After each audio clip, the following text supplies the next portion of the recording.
thousands of people have mysteriously vanished in America's wilderness. Join us as we dive into the deep end of the unexplainable and try to piece together what happened. You are listening to Locations Unknown.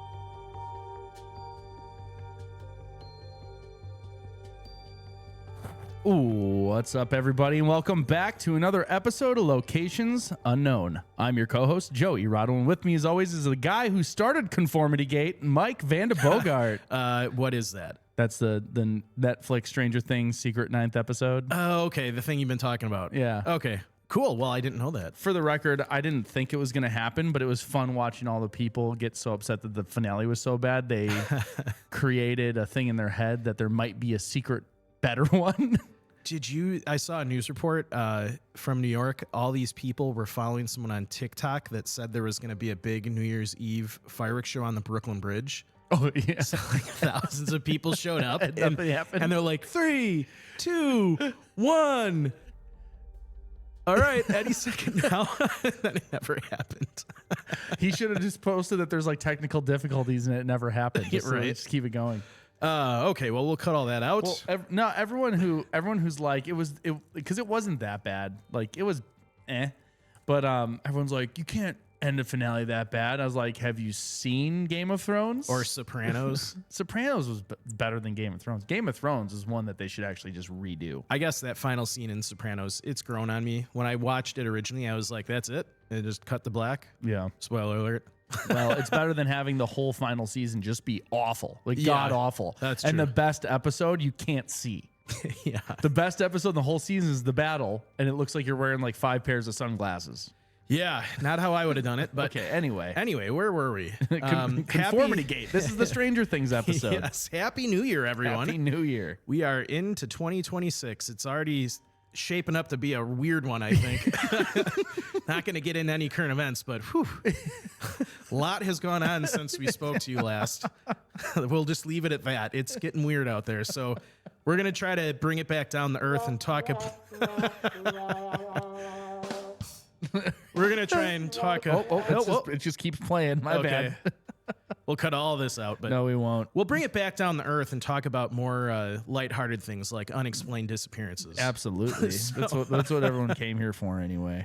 So just a few announcements before we finally get going, if that ever happens. We don't actually have any new Patreon shout-outs, so pretty sad. Nobody gifted anybody Locations Unknown for Christmas or the holidays? No. Well, I mean, times are a little tough. You know, people are tightening their belts, especially around Christmas. You gotta that's okay. Buy lots of stuff. Having 2 little kids, I had to buy a bunch of toys that they're not going to use in a year. Yep. They'll be all donated later. Yeah. So if you want to call the show, we're going to do another voicemail episode at some point here. I think we've got enough of them now. No, we could always have more. We could do a 2-parter. We could always have more. Always have more. Yeah, please. So you can call 208-391-6913. Joe, my New Year's resolution this year is to not say as much. Ha! People listening might not know this because I now edit our episodes, but there was an episode recently where I said over 400 times in the episode. So are you kidding me? It's all going to get cut out. I know that's right. But you got to leave at least that one in. Just be thankful that we have the sense to edit now, because that's a lot of ums. It was. There's at least 3 or 4 minutes of solid ums. We only edit things like that. Yeah. We obviously leave in the rest of the stuff. We do, for better or for worse. We have some other podcasts. I just said, and I did it again. Just kidding with you guys. We did it again. We have new podcasts on the network. So we have Relish. Got it right this time. Hike and Seek, Crime Off the Grid, Who Runs This Park, Off the Trails, and there is a new podcast Joe is diligently working on to get onto the network. Yeah, they're actually going to record it in our studio Oh, you're talking about the one you sent me an email on. Oh, yeah. Okay. Oh, yeah, so we have 2 coming up. we have 2. Yeah. Yes. The other one's piloting. We're gonna see how it goes. Yeah. So exciting stuff in that department. If you want to support us, you can head over to Patreon, YouTube memberships, premium subscriptions on Apple and Spreaker, and buy some stuff from our store. This year, we're going to get some more products on our buy store. all the things. Yeah, we have hats. Look at that great hat. We have playing cards. Show them the playing cards. I'm just going to try and put it on your head. Oh, yeah, we do have playing cards here. Yep. Pretty cool. Awesome. So, and there's a bunch of other stuff, and we're going to start. I'm thinking we're going to reach out to someone to help design shirts. I just realized that I've been trying to zoom in here when I literally can just do this. Yeah. Yeah. Well, so that new year, new me. Yeah. So, yeah, we're going to get someone to help us with coming up with some cool shirts. So, outside of that, do anything fun over New Year's, Joe? Went to your hometown, Lake Geneva, the Grand Geneva, the old Playboy Club. It's no longer that. It's now a water park for families. We went there. I think they converted that in the 80s. Yes, they did. Yeah. Yep. But I've heard stories. Yep. So I don't know. I was in a water park with a bunch of families. yeah. It was fun though. It was a good How time. times have changed. I know, right? How about yourself? What'd you do?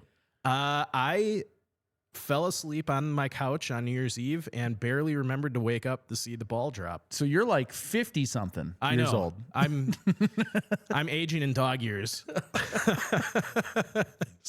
Okay. And with that, all right, everybody, let's gear up and get out to explore locations unknown.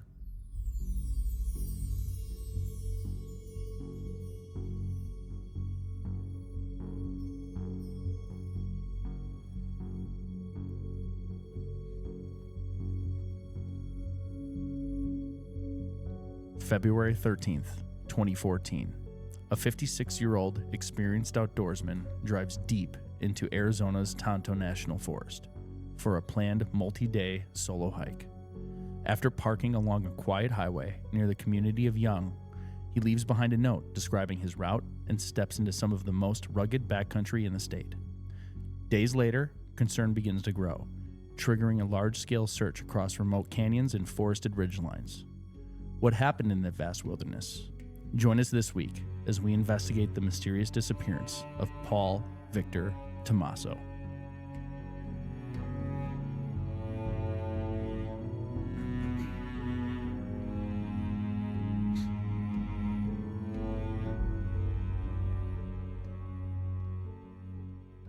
So we are going to the Tonto National Forest, specifically the Board Tree Saddle region. This is in Arizona, and it was established in 1905. It sees roughly 5.8 million visitors per year, so it's no small area of the country. It's just northeast of Phoenix, so it's close enough to a large populated area. Yeah. So some interesting facts about Olympic National Park. Nope. Not Olympic. Oh, not Olympic. I'm sorry. That's Tonto. My fault. I'm Ron Burgundy. I read how it is written. It's one of the most ecologically diverse national forests in the U.S. So Tonto spans the Sonoran Desert, lowlands to pine forest near Mogollon Rim, meaning you can pass through multiple climate zones in a single day. Elevation changes are extreme. They go from roughly 1,300 feet to nearly 8,000 feet, which is why temperatures, vegetation, and wildlife change so dramatically across the forest. Contains ancient cliff dwellings, the pueblos and ruins from the Salado and indigenous cultures, some dating back over 700 years.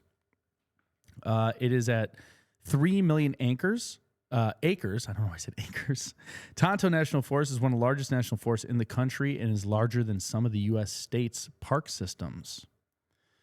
Major reservoirs sit within its boundaries. So Roosevelt Lake, Apache Lake, and Canyon Lake are all within the forest and play a critical role in central Arizona's water system.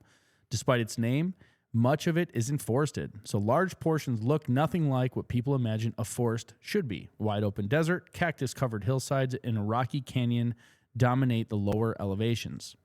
It is one of the most visited national forests in the United States. Millions of people each year visit, largely because it borders Phoenix metro area, as Mike said, yet vast interior sections remain extremely remote and lightly traveled. You can experience snow and cactus in the same day. In winter and early spring, it's possible to hike among snow-dusted pines at high elevations and end the day among saguaros below.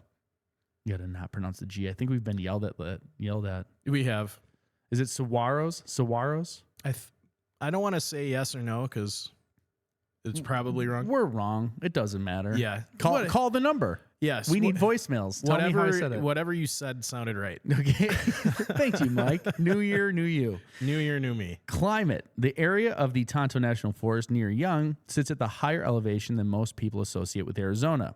Elevations in this region range roughly from 4,500 to over 6,500 feet, which means the climate here behaves much more like a mountain environment than a desert one. In mid-February, daytime temperatures can feel relatively mild, often climbing into the 40s, 50s, and occasionally even warmer in direct sunlight. But once the sun drops, temperatures fall quickly. Nighttime lows commonly dip to the 20s or low 30s and can even be colder in shaded drainages or at higher elevations. One of the biggest hazards in this area is the dramatic temperature swing between day and night. A hiker who is comfortable and active during the day can become dangerously cold after sunset, especially if they are injured, fatigued, or unable to keep moving. The rapid shift significantly increases the risk of hypothermia, even without extreme weather. Winter weather is part of the Tonto National Forest is also unpredictable. February can bring rain, sleet, or snow, particularly during massive storms, passing storm systems. Snow accumulation is possible on north-facing slopes and higher terrain, which can make navigation more difficult and obscure tracks or landmarks. Wind exposure adds another layer of risk. Saddles and ridgelines are often windy, and cold wind dramatically accelerates heat loss through wind chill. Combined with shorter winter daylight hours, these conditions limit how far a person can safely travel and reduce the margin for error if something goes wrong. Even in winter, the air remains dry. Dehydration can occur more quickly than people expect, especially during sustained hiking. Once dehydration sets in, fatigue and poor decision-making often follow, compounding the dangers posed by cold and terrain. Taken together, these conditions mean that it is in this part of Arizona, a relatively small problem, a twisted ankle, a wrong turn, or delayed return can escalate rapidly into a life-threatening situation. So a little bit about the terrain. The region of Tonto National Forest where Paul Tomasso's vehicle was located and where he was last believed to enter the backcountry is extremely rugged and geographically diverse. This part of central Arizona transitions quickly from low and relatively flat desert terrain into steep, dissected hills and mountain foothills that extend towards the Magellan Rim, a major geological escarpment north of the Phoenix area. Across the forest, nearly 3 million acres, elevations vary dramatically, as we said before, from roughly 1,300 feet in low Sonoran Desert to 8,000 feet near the upland pines. And in areas north of Young and near Broadtree Saddle, elevations generally sit in the mid-thousands of feet, placing them in the foothill and lower mountain country. The pause you there. So I've heard a lot of geographical or geological terms, but I don't think I've ever heard escarpment. Have you heard that before? I have, but I don't know what it is. So I was just curious. So for all of you listening, it's a long, steep slope, especially one at the ridge of a plateau or separating areas of land at different heights. So that's an escarpment. Okay. I thought I spelled it wrong because I've probably heard the word. I've heard it before, but so that's an escarpment. I just assume what things are and move on. So this terrain is a complex patchwork of features, broad valleys and basins giving way to steep ridgelines, deep incised drainages, rocky slopes, and uneven ground. There are a few formal trails in the deeper backcountry, and those that do exist often climb rapidly in elevation or traverse uneven ground. Vegetation varies from desert scrub and cacti on the lower slopes to juniper, oak, and mixed woodlands at higher elevations, meaning footing can change abruptly from loose rock and gravel to dense brush. Because of the rugged topography, it's easy for someone traveling off established roads or trails to descend into deep canyons or ascend steep ridges without ever being seen from a distance, especially in areas that are not highly trafficked. Even experienced hikers can find navigation challenging when landscape features block a line of sight and subtle drainage systems can funnel travel in unintended directions. This overall pattern, dramatic elevation change, dense and varied vegetation, and terrain that complicates line of sight is common throughout the forest and especially in the remote interior sections. These qualities make the forest breathtakingly scenic, but also hard to search comprehensively without localized logistic support. So very rugged, and Joe will get some pictures of the place. Sounds like a whole bunch of ridges and nothing. Yeah, it looks really cool. Again, another area that I'd love to hike someday, but not today. Not today. Some of the animals you will encounter: black bear, mountain lion, elk, coyotes, bobcats, rattlesnakes, scorpions, and spiders, including the black widow. That would end up getting me. I think something like a spider would. You would get bit by the black widow. Yeah. So as we said, some of the hazards Paul would have faced in the forest: cold nighttime temperatures. So even mild daytime conditions can drop in the 20s at night. Hypothermia becomes a serious risk once movement stops due to injury, fatigue, or navigation issues. As we said, rapid weather changes. Winter storms can come in quickly, bringing rain, sleet, snow. Sudden weather shifts reduce visibility and can erase tracks or landmarks. Large day-night temperature swings, so big diurnal swings, tax the body and increase dehydration, cold stress, especially if clothing or shelter isn't adequate. Wind exposure on the ridgelines. Wind dramatically accelerates the heat loss, as we said, and it just like burns your skin. Yeah. When you're hiking a mountain and the wind's hitting you in the face, it's the absolute worst. It is. Steep and rugged terrain, as we talked about, the deep drainages and canyons, limited and unclear trails, navigational challenges, all of the things that could go wrong really would go wrong if you don't know what you're doing out there. Yeah. And then on top of it, because it's winter, you have fewer daylight hours, so limiting the time of travel and chance of being caught overnight without shelter. And then all of this leads into, the dry winter air masks thirst, but dehydration accelerates fatigue, poor decision-making, cold injury, and all of it leads to delayed rescue potential. So remote access, limited roads, vast search areas means even prompt SAR responses may not reach an injured hiker in time.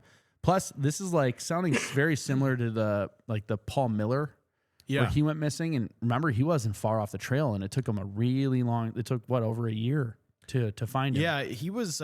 His remains were found not that far from the main trail that he was hiking. And they searched for a while. It took all those images and all the processing just to find it. So, I mean, when you're in these areas, it's really like finding a needle in a stack of needles. Yes. So how about you tell us about Paul Victor Tomasso, and I'll pull up some images and stuff. All right. So like Joe said, the subject of tonight's case is Paul Victor Tomasso. We don't have an actual date of birth. He went missing on February 13th of 2014. 2024 in here. It's like New Year, and after the break, I'm having a rough time myself. Yeah, we're getting back into the swing of things. Back in the swing of things. I had a wild New Year's Eve. No, I didn't. Gender was male, age 56. His height was 5'10", 165 pounds.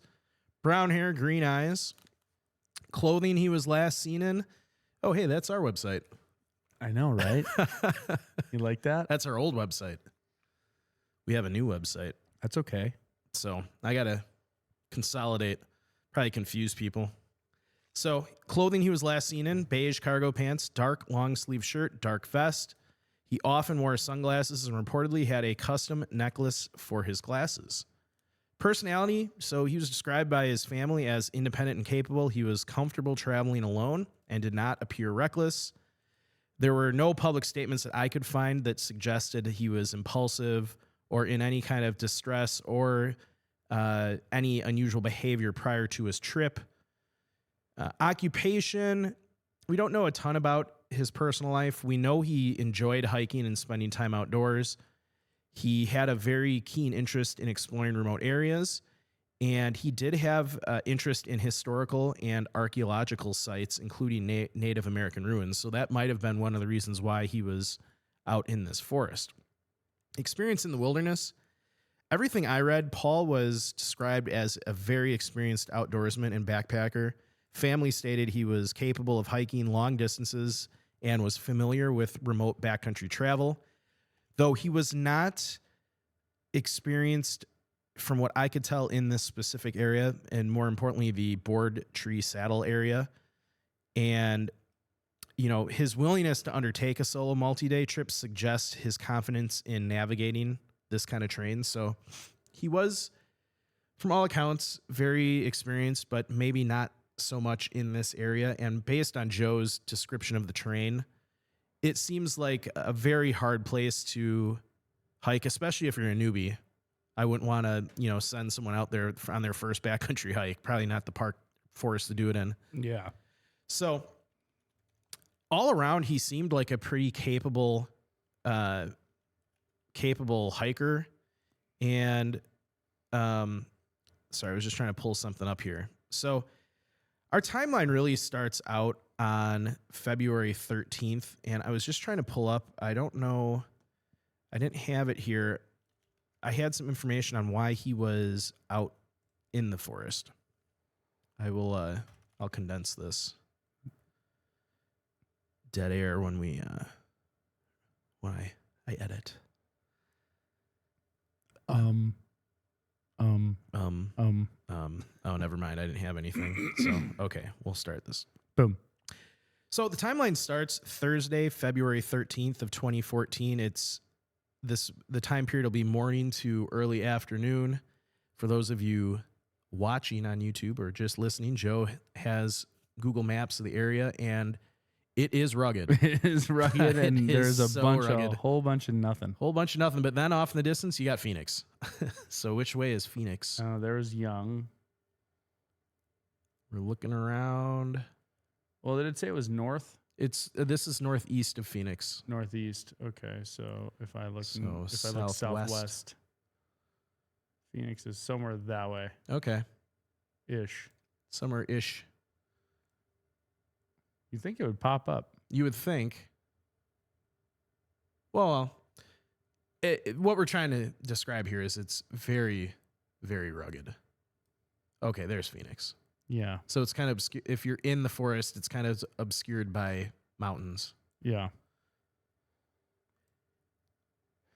Yeah, this is like when I'm flying over this, I look down, I'm like, who lives there? No one. No one. No one. Yeah. Well, apparently some people do, and then they hike around here. I mean, I would hike there if I lived in Phoenix. Yeah. Yeah, I would. It looks something right up our alley. Yeah, I'll start pulling up some images while you keep talking. So, like I said, February 13th, 2014, Paul was traveling through northern Arizona that day, and he stopped at a Circle K convenience store along Highway 260 in Heber, Arizona. This stop would later become the last known confirmed in-person sighting of him. After leaving Heber, Paul continued driving southeast. At the time, no one was aware that this would be the final known stretch of his journey. It's now the same day, so Thursday, February 13th of 2014. It's late afternoon. So sometime after departing Heber, Paul drove towards the community of Young, Arizona. He parked his vehicle off Highway 288, which is near the boundary of Tonto National Forest. At the time, again, there was no immediate indication anything was wrong. Paul did not alert authorities or family members of any issues, and there was no distress signals reported. So as far as we know, everything was going A-OK. It's now the time period is February 14th to February 18th of 2014. So for several days after the 13th, Paul was presumed to be on a routine trip. No one reported him missing during this period, and no one suspected any reason for concern. But unknown to others at the time, Paul did not access services, stores, or roadways after parking his vehicle. There was also no phone activity or verified sightings during these days. So he's kind of gone off the grid at this point. From February 19th to February 24th of 2014, so several days have passed now, and family members began to grow concerned when Paul didn't return as expected. Attempts to account for his whereabouts were unsuccessful, though at this stage, no formal report had been filed yet. And weather conditions at this time in the region, so it's mid-February, like we said, cold nighttime temperatures and the, rugged backcountry conditions could pose challenges to a solo hiker. By Tuesday, February 25th of 2014, this would be the day when an official missing persons report was filed. So he was formally reported overdue and missing to the Gila County Sheriff's Office. Gila? Is it Gila, like Gila monster? I don't know. I bet it is. How's it spelled? Gila. Gila. See, All that's something I learned from getting yelled at too. Yeah, we'll start this over. No. Nope. So it's Tuesday, February 25th of 2014. Gila. Gila. There you go. All right. I learned something from our phone calls. Yeah. That's why everyone has to call in. So it's Tuesday, February 25th of 2014. This would be the actual day that he was reported missing. So this, he was formally reported overdue and missing to the Gila County Sheriff's Office by his brother. Deputies responded to the area near Young, Arizona, where Paul's vehicle was located off of Highway 288. During their initial response, investigators discovered, obviously, his parked vehicle. Inside or near the vehicle, authorities located a handwritten note stating Paul planned to embark on a hiking trip lasting approximately 4 to 5 days beginning on the 13th. The note referenced the Board Tree Saddle area within the Tonto National Forest. So 4 or 5 days, that would be the 13th. So 13th, 14th, 15th, 16th, 17th at the latest, or 17th, 18th, depending on which day. So he was reported missing on the 25th. So he should have been out of there by the 17th or 18th. That's a pretty big window of time in between when he was supposed to be out of there and when he was reported missing. So that is never good in cases like this. And unfortunately, too, Paul's cell phone was found inside the vehicle, which indicated he had left it behind intentionally. So we were just talking in a recent case where there's technology. I don't know if they had this in 2014, but there's technology search and rescue can use where they basically set up a temporary cell tower in one of the search helicopters, and they can fly that through the area where the person's missing and potentially ping their cell phone and get their coordinates. So that all relies on you taking your phone with you. Yeah. Which I would highly advise anyone hiking in the backcountry to bring your phone, even if you don't think there'll be cell service. Shut it off. Leave it off, and then you can turn it on if you need it. Exactly. So it's still Tuesday, February 25th of 2014. So on this day, 2 Gila County Sheriff's Office sergeants and a Tonto Rim search and rescue tracker conducted an initial ground assessment around the vehicle. Searchers attempted to locate footprints, disturbed vegetation, or other signs that could establish a direction of travel into the forest. Despite careful examination, no clear trail or definitive route could be determined. And this is not too unsurprising since he hadn't been at that vehicle now for 13th. It's the 25th, a while. Yeah, this is the road. So, yeah, it's a dirt road. Very rugged. Yeah. I mean, it's not dense though. This is what always baffles me in these types of cases. It's not like there's a ton of brush where he could be hiding in. No. But it's possible he's in the brush hiding from the heat if there's an injury or something. So yeah. I won't get into theories just yet, but that's a big, long dirt road. Yeah. And somewhere on this road, and there's a whole lot of nothing. Where is the Board Tree Saddle area? It is. I was just right in that area. Okay. Yeah. I was picking spots here's a Board Tree Saddle tank. I don't know what that means. I was thinking water, but yeah. I mean, this is okay. That's a little thicker, dense. yeah. A little more thick. And this isn't.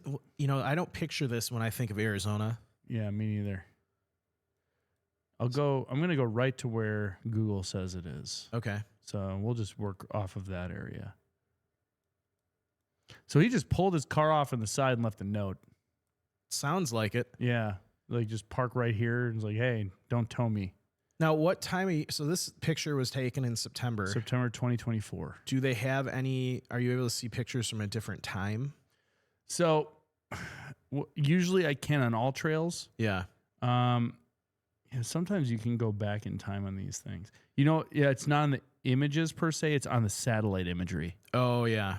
And then normally I'd go to all trails and just look back at reviews as long as the app was around when it happened. And there's no hiking trails in this area. Yeah, it's it's none. backcountry. Yeah, there's very few hiking trails. None of them are near this area. Yeah.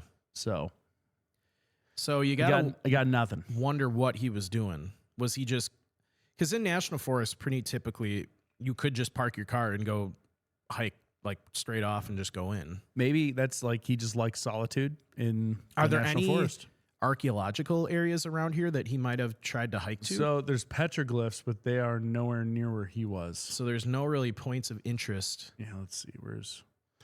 So this is, oh geez. Was that He was 87? Highway 288. 288. Yeah, there's 288. Yeah, there's just not, it's not even showing up on 288 or 188? 288. Yeah, it's not even showing up on here. Hold on. Jeez. I'm bad at this. It's different keystrokes. Well, while you're looking at that, I'll Yeah, keep going keep on the going. timeline. So I'm finding out where the heck this is. later in the day on Tuesday, the 25th of February in 2014, the coordinated search effort was launched. Approximately 21 searchers were deployed, including members of the Gila County Sheriff's Mounted Posse and Tonto Rim Search and Rescue. Teams searched on foot, by ATV, Jeep, and horseback, covering large areas of terrain surrounding the vehicle location. A Department of Public Safety Ranger helicopter was deployed during daylight hours to conduct aerial reconnaissance. After nightfall, the helicopter returned to search for signs of light, fire, or movement that could indicate Paul's presence. Sadly, no physical evidence or confirmed clues were located on the first day. So from February 26 to early March of 2014, the search operations continued for several days. I think it was about 11 days. Searchers logged an estimated 185 combined man days. Volunteer and professional teams conducted repeated ground searches. K-9 units were deployed on multiple occasions to attempt scent tracking. The DPS Ranger helicopter flights were conducted on several days. Search areas were expanded to include remote drainages, ridgelines, and terrain consistent with Paul's known interests, including locations near archaeological features. Despite the scale of the operation, no clothing, gear, tracks, campsite, or biological evidence attributable to Paul was ever discovered. And by Monday, March 3rd of 2014, the search effort was still active. Reports from a local outdoor community indicated that teams were continuing to search, though the lack of leads was becoming increasingly concerning. By mid-March, after nearly 2 weeks of active searching without success, the organized search operations were suspended. Authorities concluded that further searching without new information was unlikely to produce any results, sadly. And this is, I say it every time, this happens at some point. You just can't keep searching forever. And with this case, they kind of got to a late start.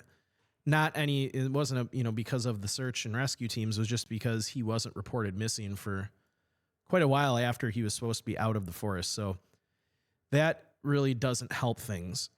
And to this day, Paul has never been located. There's been no definitive evidence explaining his disappearance, and no remains have been recovered, and his case remains open and unsolved. So what are the likely theories in this case? Well, the first likely theory is accidental injury followed by exposure. You could have probably guessed that one. So Paul entered an extremely rugged, remote area in mid-February. A fall, a misstep, or injury, especially into one of the steep drainages or one of the rocky slopes or forested areas, could have immobilized him quickly. Once injured, even a survivable fall can become fatal in the cold overnight temperatures, especially without a phone or any immediate rescue access. If he was unable to move far from where he fell, his remains could still be hidden by terrain, vegetation, or natural decomposition. And this theory fits the best because, he was a solo hiker in a remote terrain. This time of year, it's cold in this area, which increases exposure risk. He left his phone in his vehicle, so he has no communication device with him.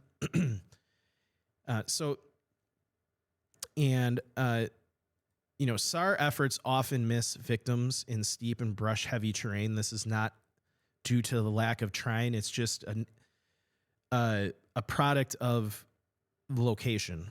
It's just from some of the pictures we're looking at. I mean, this is incredibly rugged, and they only had, they had a team out there, but 21 people. Yeah, that's not a lot of people. That's not a lot of people to cover a huge amount of terrain. And with this case, we really don't know where he went. There were no, like Joe said, there was no trails in the area where his car was found. So the assumption is either he kept hiking down that road, or he went like backcountry and just went into the woods. So, searchers really don't have any clue which way he went. And because there was such a time lapse between when he first got there and when they started the search, any evidence of where he might have gone, which direction, is probably weathered over at this point. And the earliest I saw, this one looks like it's a trail that's near where he was off the road. It's called like the Hell's Hole Trail. The earliest one I found was March 29th, 2015. Okay. So not close enough. No. So this first theory is obviously, for most of our cases, one of the most common outcomes. And, when there's no evidence of foul play and no really evidence of anything, this is kind of the theory that a lot of people come up with. The second most likely theory, and it kind of, you could kind of group it in with the first theory, is a navigation area leading to deep backcountry exposure. So Paul may have unintentionally traveled farther or in a different direction than planned. In areas like this forest, drainages, like Joe said, can funnel hikers into increasingly remote terrain with very limited escape routes. We covered a case a while back about a gentleman who went hiking in the Grand Canyon, like not on trail. He went off trail and he started going down some of the canyons and he got stuck and he couldn't go any further and he didn't have any rope to go back up and he was just stuck on the canyon ledge. Yeah, it was like a dried up waterfall. Yeah, they called it there was a term that I'll look it up because I know what you're talking. That's why I was trying to think of it too. Yeah. Spillway or something. It's something like that. Yeah. But essentially what happens and why the Park Service does not like it when people go off trail in certain areas like Grand Canyon is because if you don't have any climbing or climbing gear with you, he went down into those canyon and got stuck on this canyon ledge and just couldn't get out, and he ended up passing away on that ledge. And I can't imagine. I remember he actually wrote a letter to his family on his phone, and he was kind of at peace with it towards the end. He was kind of like, this is how it's going to go, but he was cracking jokes. But the same kind of thing could have happened to Paul in this location, with how the terrain can funnel you into an area he might have not have been able to get back out. So, a navigation error could have led him into dense vegetation, deep canyons, long, exhausting travel days, and limited water availability. Coulee. A coulee. Yeah, Coulee. Okay. It's a steep-sided, often dry valley or gully carved by water. Okay. So yeah, you can get stuck in one of those and your energy gets depleted, your decision-making degrades rapidly, which increases the likelihood of collapse or fatal exposure. And this fits with this case because he had no confirmed route plan beyond the general area. Vehicle location did not clearly indicate a trailhead, so searchers could not establish a direction of travel. And, SAR coverage cannot guarantee a full drainage or canyon coverage. There's just not enough people. 21 people is not enough to cover this full area. I mean, you would have to have hundreds out there to properly search every nook and cranny of this area. And even then, you probably wouldn't find anything. Another likely theory would be a medical emergency while hiking. Paul could have suffered a sudden medical event such as a cardiac event, a stroke, maybe some kind of undiagnosed condition that was exacerbated by exertion and heat. And obviously, if any of that occurred this deep into the backcountry, there would be little chance of any way of getting out of there. Yeah, you're toast. You're toast, unfortunately. And, this kind of fits with this case. Age obviously increases the baseline risk for a sudden medical emergency. and solo hiking eliminates any kind of immediate aid, and medical events would leave little environmental evidence. So other than stumbling upon the remains, you're not going to know a half mile away that someone had a heart attack. Mm-hmm. A few theories that are possible but less likely. Animal encounter. Joe covered the animals that are in this area. You know, there's black bears, but they're probably not going to bug him. There's scorpions. There's spiders, black widow spider, but you know, there's not like grizzlies or anything that could, you know, cause a problem for Paul. And, you know, another theory was he became lost intentionally. That kind of goes with like an intentional disappearance. And from everything I read, there was no indication he had that kind of mindset. There was no events that happened that led him here.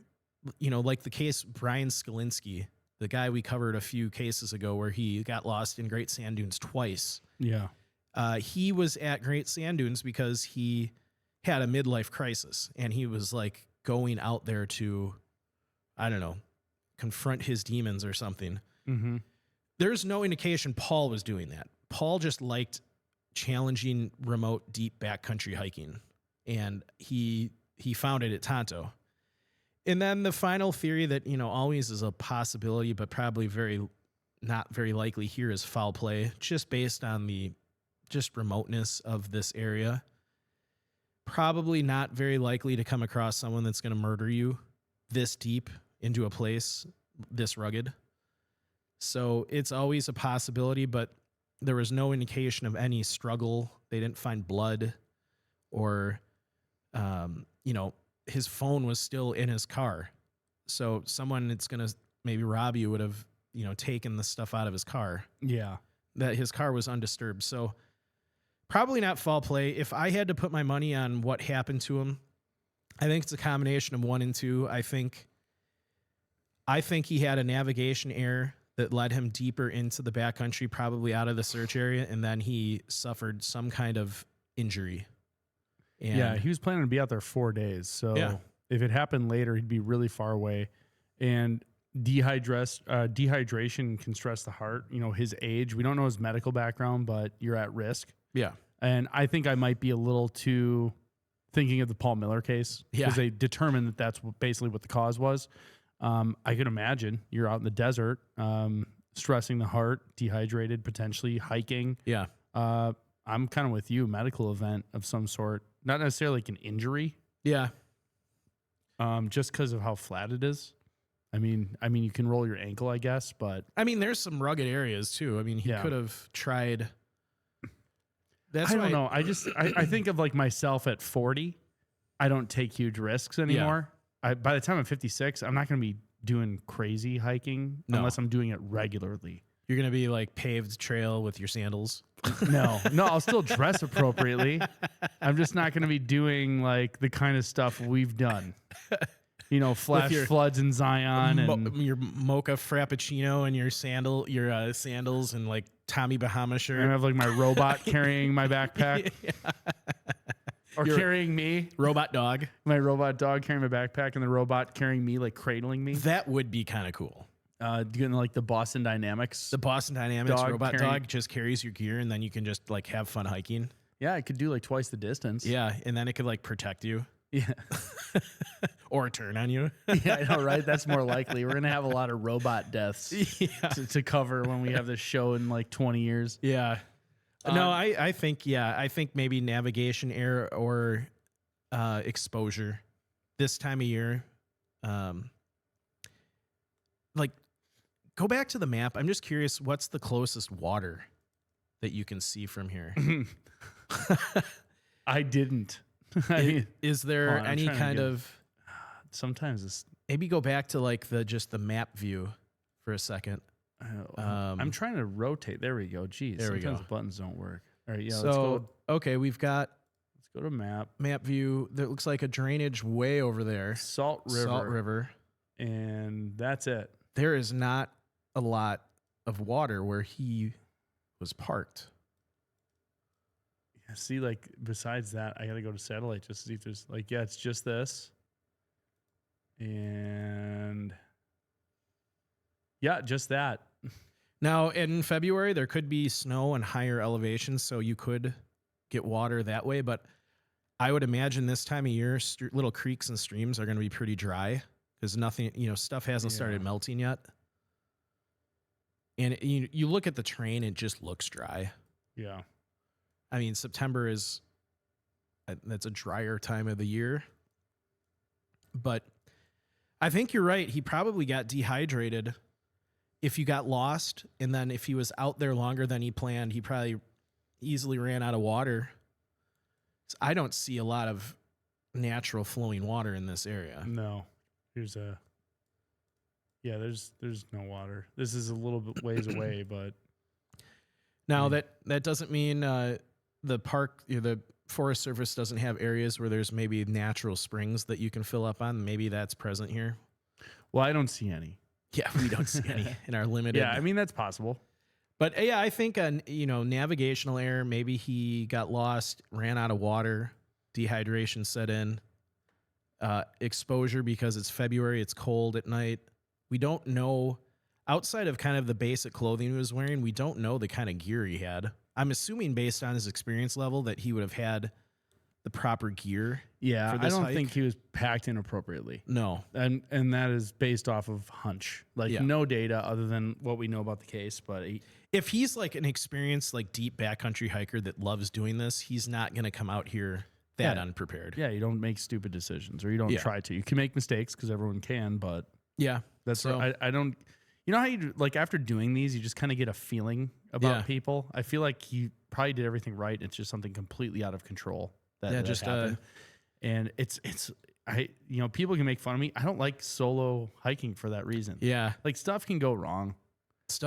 Like out of your control, and it's good to have somebody there that can back you up if possible. Yeah, like I'm just thinking back when I was hiking in the Canadian Rockies when Ben, he had a knife sheathed on his belt and he sat down. Yeah, what if he's by himself? And the knife went through the sheath and put like a 4-inch gash in the back of his thigh. Yeah, what if it hit an artery and he's by himself? Well, and it bled like crazy. And luckily we were there and we, put pressure on it. On it. We field dressed it, and then we got it to stop bleeding. But you can just imagine that is just like a random accident. He was just taking a break, sat down, and his knife cut the back of his leg open. Yeah, that could that you could bleed out from that if you're alone and can't get pressure on it because of where it's cut. Things like that, like something. Or you just panic a little because you see all this blood. I mean, anything can happen like that. So that's why I've never liked solo hiking. I know people do it all the time and nothing happens. Yeah, that's fine. Yep. I've got nothing against it, except for me. And I say that because we live in Wisconsin. If I lived in Colorado or somewhere where there was lots of national parks, I would solo hike all the time. I'd probably get more comfortable with it. And I'd just be fine. Yeah, I agree with that. Yeah. So that's just two yokels from the Midwest talking. I think this one, while we don't have really any evidence of what happened to him, I think it's pretty cut and dry. Sadly. Yeah, I'm with you on that one. That's for sure. Yeah. Well, thank you for tuning into our show. We appreciate you all for listening and sharing Locations Unknown with your friends and family. Be sure to like and follow us on Facebook, Instagram, Twitter, and YouTube, where you can find the videos of each episode. Also, if you'd like to support the show monetarily, please visit our website or Facebook store to buy some sweet, sweet swag. And subscribe to our Patreon account, YouTube, and Apple, where you'll have access to special events, additional shows for paid customers only. This will really be able to hear those great voicemails that you leave us. And lastly, pins you can buy. Oh, yeah. See, now you can do it too. You got to have it focused, though. Come on, you're bad at this. Come on, Mike. Figure it out. Lastly, when enjoying the beauty of nature, whether backpacking, camping, or simply taking a walk, always remember to leave no trace. Thanks, and we will see you all next time.